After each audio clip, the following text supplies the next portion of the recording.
Le crépitement des flammes dévorait la nuit, illuminant le visage terrorisé d'Amina. À genoux devant sa case en feu, elle serrait contre elle son bébé qui hurlait. Autour d'elle, une foule en colère scandait. « Sorcière, sorcière !» exclamation Marc. Son mari, Moussa, se tenait en retrait, le visage fermé. Dans ses yeux, Amina ne voyait que du mépris. Comment en était-il arrivé là, 6 mois plus tôt? Amina, 19 ans, rayonnait de bonheur. Elle venait d'épouser Moussa, l'homme qu'elle aimait depuis l'enfance. Leur mariage avait été célébré en grande pompe dans leur village du nord du Nigeria. Tout semblait parfait. Mais rapidement, la pression commença à monter. Chaque mois sans grossesse était vécu comme un échec. La belle-mère d'Amina, Fatima, ne cessait de lui rappeler son devoir. Une vraie femme donne des enfants à son mari. Elle allait jusqu'à glisser des herbes amères dans la nourriture d'Amina, prétendant que cela purifierait son ventre maudit. Moussa, d'abord compréhensif, commença à changer. Les murmures du village l'atteignaient. « Ta femme est peut-être stérile, ou pire, elle est sûrement maudite. » Son amour se transformait peu à peu en ressentiment. Il commença à boire, rentrant parfois ivre et violent, accusant Amina d'être la honte de la famille. Un soir, alors qu'Amina préparait le repas, Moussa rentra, ivre et furieux. Il la frappa violemment, l'accusant d'être stérile.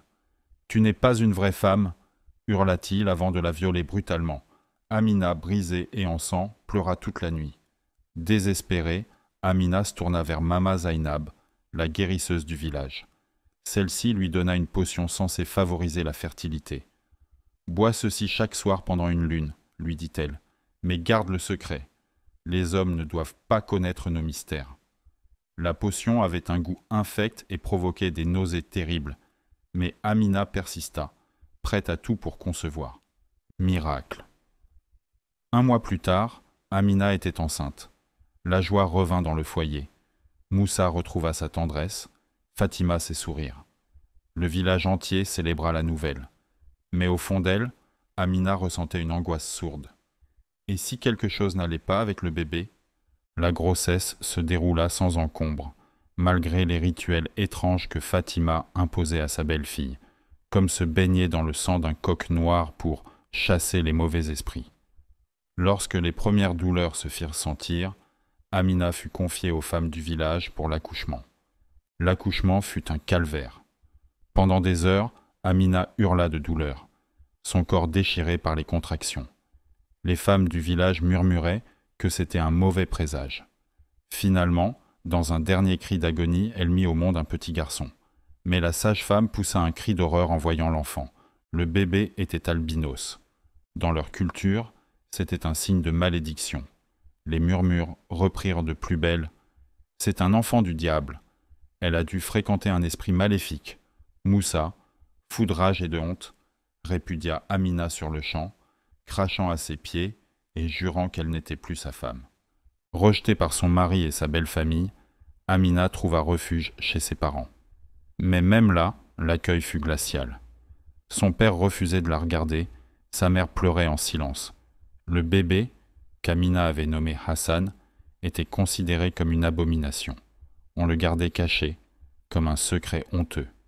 Les semaines passèrent, et la situation d'Amina ne fit qu'empirer.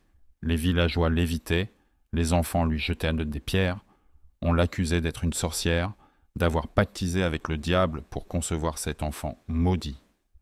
Des rumeurs circulaient qu'elle se transformait en hyène la nuit pour dévorer les nouveau-nés du village.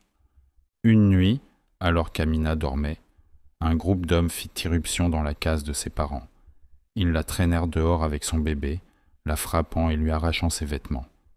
À leur tête se trouvait l'imam du village, les yeux brillants de haine. « Tu as apporté la malédiction sur nous tous. Tu dois être puni. » C'est alors que commença le calvaire d'Amina.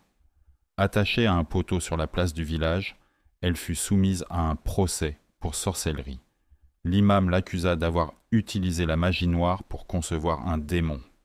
Des témoins affirmèrent l'avoir vu danser nue les nuits de pleine lune, s'accoupler avec des animaux et même voler dans les airs sur un balai. Le procès dura 3 jours. 3 jours de torture physique et mentale inimaginable. On la priva d'eau et de nourriture, la laissant suffoquer de soif sous le soleil brûlant. On la frappa avec des bâtons et des fouets, laissant son corps couvert de plaies sanglantes. On lui arracha les ongles un à un, on lui brûla la plante des pieds avec des tisons ardents. Le pire fut quand ils amenèrent son bébé, le petit Hassan. Devant Amina, impuissante et hurlant de désespoir, ils menacèrent de jeter l'enfant dans un puits si elle n'avouait pas. Ils allèrent jusqu'à simuler la noyade du nourrisson, le plongeant dans un seau d'eau pendant de longues secondes avant de le ressortir, toussant et suffocant.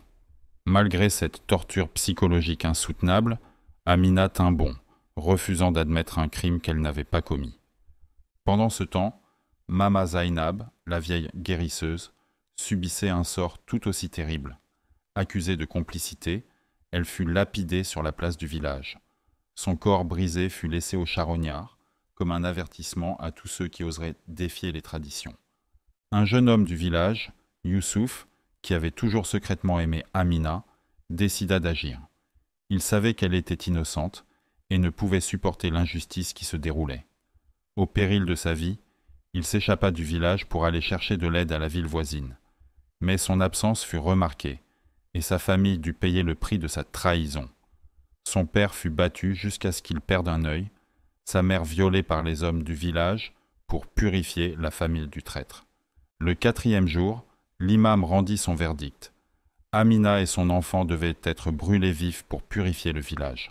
La sentence devait être exécutée le soir même. Pour ajouter à l'horreur, on décida que Moussa devrait lui-même mettre le feu au bûcher pour prouver sa loyauté envers la communauté. S'il refusait, il serait considéré comme complice et brûlé avec eux. Alors que le soleil se couchait, Amina fut traînée jusqu'à sa case, qui avait été préparée pour servir de bûcher. Son bébé lui fut arraché des bras et placé à ses pieds.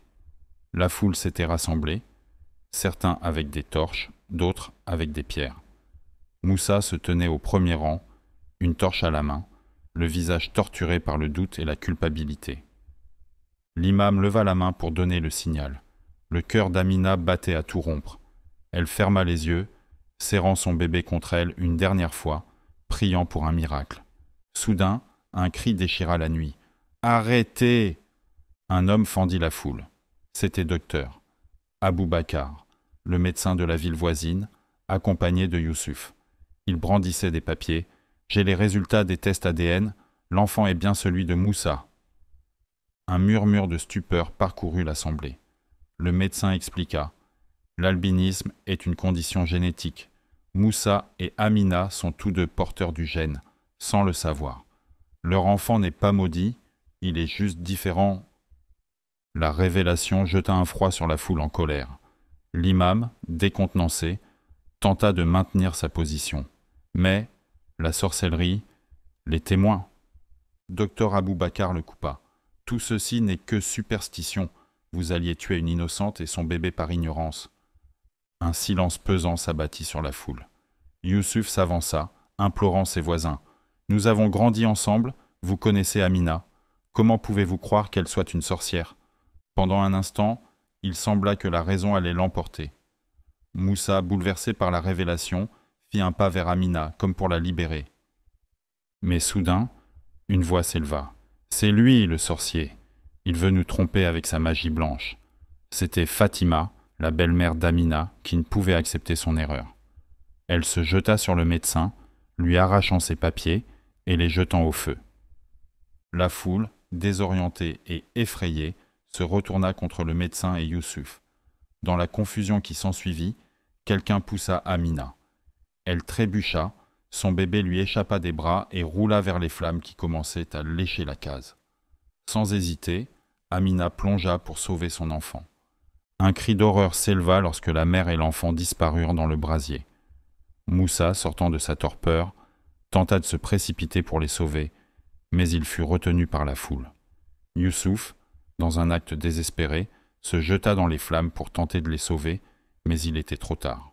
Le feu faisait rage, consumant la case et ses occupants. La foule recula, horrifiée par ce qu'elle avait provoqué.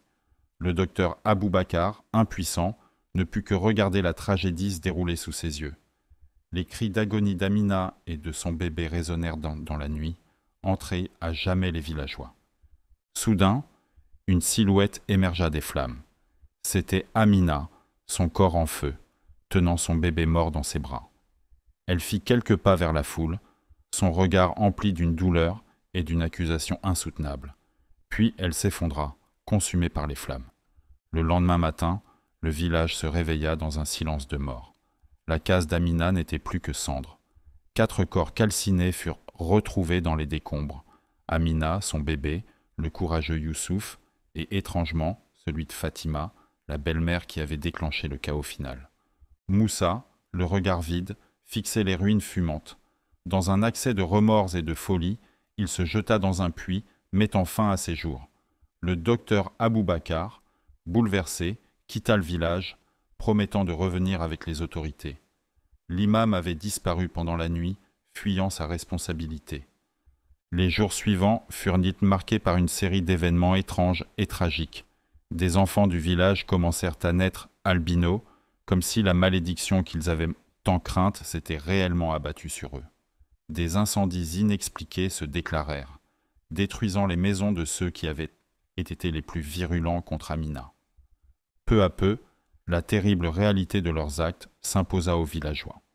L'ignorance et la superstition avaient conduit à la mort d'innocents et à la destruction de leur communauté. Mais le prix du silence et de la lâcheté collective était bien plus lourd encore. Leur humanité semblait les avoir abandonnés. Le village, autrefois prospère, sombra dans la désolation. Les champs jadis fertiles se desséchèrent, le bétail dépérit mystérieusement. Une aura sinistre semblait planer sur les lieux, comme si la terre elle-même rejetait ceux qui s'étaient rendus coupables d'une telle barbarie. Les villageois, rongés par la culpabilité et la peur, commencèrent à fuir un à un, laissant derrière eux les ruines de leur communauté brisée. Cette histoire tragique nous confronte à des questions cruciales. Face à une telle injustice dans votre communauté, quelle serait votre réaction ? Auriez-vous le courage de vous élever contre la foule ? Comment pouvons-nous combattre les superstitions dangereuses tout en préservant le riche héritage culturel de nos traditions ? L'éducation est-elle suffisante pour prévenir de telles tragédies ou faut-il d'autres approches ? Partagez vos réflexions dans les commentaires. N'oubliez pas de liker et partager pour sensibiliser le plus grand nombre à ces pratiques qui persistent encore aujourd'hui.